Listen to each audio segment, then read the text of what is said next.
All right, well, Robert Englund is on the line. You were here this month, Sask Expo. Now, I was just doing a little quick Google Maps here. When you are at Sask Expo, Robert, you will be literally blocks away from Saskatoon's Elm Street. Well, you know what they say, every town has an Elm Street.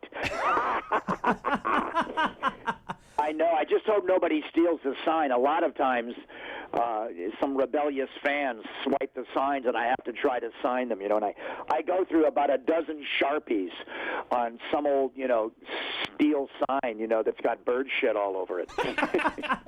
Well, Tanner's actually talking about doing that, so you might want to keep an eye out for him. All right. All right. A nightmare in Saskatoon. Have you ever lived, near an actual Elm Street? That would freak the neighbors out, I would imagine. Well, no, but, it is true. There is an Elm Street in every town, but the creepiest thing was years ago I was guest starring on a television show in Texas, and I shared a car with Sean Astin, and we went to see we got a VIP tour of the Texas Book Depository, which was where the assassin Lee Harvey Oswald shot Kennedy. And that's Elm Street. It's on Elm Street. And that's really creeped me out. And I've always wondered if West used Elm Street as a sort of combination of, the decline of suburban America, and bad parents, and the sort of sins of the parents, being symbolized by Freddy Krueger. And also it's the street where our president was killed. Our president was assassinated. So I always wonder if Elm Street has some symbolic meaning that way. Ooh, that's giving me chills right there. Ooh. And really, literally, because Elm Street's like Broadway. It's just one of those names. It's a tree that grew everywhere, and it's one of those names like Broadway or Main Street that you find in most towns. So you're going to be here at Sask Expo on September 20th and 21st. Have you ever gone to a comic expo and instead of, dressing up like Freddy Krueger, have you ever worn a Jason mask so you could walk around and not get noticed and still enjoy your experience? No, I'll tell you though. I was just with one of the stars from Walking Dead, the gentleman with the bow and arrow, who's risen like cream to the surface as the sort of logo for that the Walking Dead show, and he was walking around anonymously with the head of the mayor of Toronto on. He was dressed as the mayor of Toronto and walking around the convention there, and nobody knew it was him. So he could look at some of the cool stuff, at the Walking Dead booth, or he could go over and look at some of the cool memorabilia, that was being displayed. I like to, I try to get there early sometimes to look at the Japanese horror movie stuff because they have just such cool stuff. And it's a little difficult for me. I usually have to have somebody from security with me, but the fans are really cool and polite. What the worst that can happen to you is you get mobbed by selfies. Not expo related, but I was curious, since I work for the rock station here in Saskatoon, I figured my audience would want to know this. Does your wife ever ask you to bring the claws into the bedroom? Oh, well, I've had this question before. That's never happened. That's a little kinky boots for us. I'm getting old now. I think if I did another movie, it would be Freddy versus Viagra. But, yeah. But, it's, so there's not much paraphernalia, in the bedside drawers. But she was on the set once, and there was a little Freddy makeup nookie, I think, as I remember. Ooh. She has been had by Freddy at least once. Frisky Freddy. Yeah, well, this was deep into the franchise. I had the nice dressing room, so she was my Freddy groupie. All right. Franchise wasn't the only thing that was deep that day. Ho! I'll tell you. Oh, Bump. you went there. Hey, hit that drum, rim shot. Ooh. We're chatting with Robert Englund right now, and I think the thing is when people see you play this character, you're most known for Freddy Krueger, this evil character in film. Now, they probably think that's kind of how you are a lot in real life. So I want to determine if you are really that evil of a person. I got some rapid fire character determining questions for you, Robert, okay? All right, hit me with your best shot. If you ordered takeout and decided you didn't want it, would you still go pick it up? No, but I would definitely call and offer to pay for it. Yeah, I'm a gentleman. Have you ever looked in the drawers at a friend's house? Oh, Oh yeah. When I was a kid, I used to babysit, and that was the first thing I did. I think that's where I discovered my first prophylactics. Perhaps my first dildo too. Oh, gee. Okay. Wow. This is a good one here. If you bumped into another car in the parking lot, would you leave a note? Yeah, I would, because I mean that's just part of the social contract. You know, I've had my car scratched. Yeah, because you know if it's a parking lot thing, I mean that first of all that probably doesn't cost more than a couple $100 at the most. So yeah, I would leave a note. Now, if you weren't being billed for your cell phone, would you tell the phone company, or you just keep taking the free phone? Oh, I'd take free. Yeah, those guys don't need any more help. And lastly, because it is back to school season, everybody going back to school, the kids are back in. Have you ever cheated in school?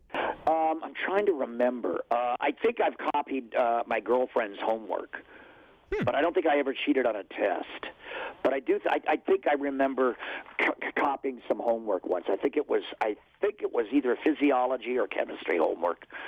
I had to repeat. I couldn't. I was doing lousy in chemistry, so I had to switch to physiology. Yeah, I think I copied some chemistry homework in high school. All right, so I think overall we've determined that definitely not that evil of a guy, I guess. Hey, Seth? Not at all. I'm not. I was all comedy all the time.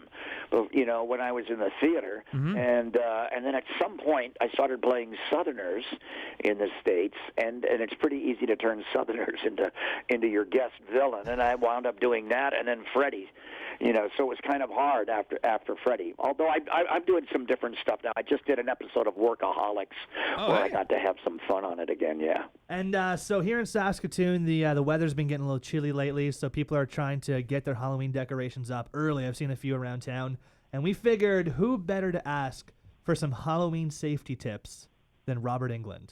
Halloween safety tips. Well, beware of those apples with the razor blades in them. I don't know when that shift came. I think I was in Detroit doing theater when I remember that was like the warning, you know. But I don't know. I mean, isn't it just like Halloween now is like an adult party, you know? It's hardly for kids at all anymore. I mean, I know parents still want to have, you know, that memory of Halloween with their kids, but it seems to me that it's like this one long weekend of decadent parties now. In fact, more girls, I think, are dressing up as Freddy. You know, they do these sexy Freddys that wear the sweater as a miniskirt now. Have you seen them? They have the slash sweater around the cleavage, and they belt the sweater, and they wear the nylons underneath, and the stiletto heels, and the fedora, and they use the Freddy sweater as a miniskirt. I call them Freddiettes. So you're a guy who's, for most of his career, I guess, kind of been in like a Halloween costume, I suppose. So then when it comes to Halloween, what do you dress up as? Oh, I leave it to the amateurs, man. Are you kidding me? I hide upstairs. You know, my house got TP'd a couple of years ago, and somebody did a big paraffin melted wax Freddy claw on my bricks, you know, and it took me like 6 months to get that wax out of my bricks, man. I couldn't believe it. So I just sort of lay low. I leave it to the amateurs.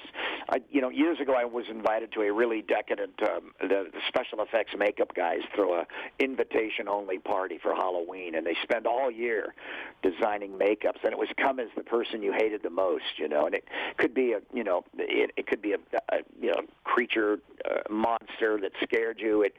But I remember this really beautiful girl was there, and I was talking to her, and then I realized, oh my God, it's Ally McGraw, the beautiful actress from the Sam Peckinpah's Gateway. She was with Steve McQueen in Love Story, and this is a long time ago. This was like the mid '80s, and then I realized it wasn't a girl at all.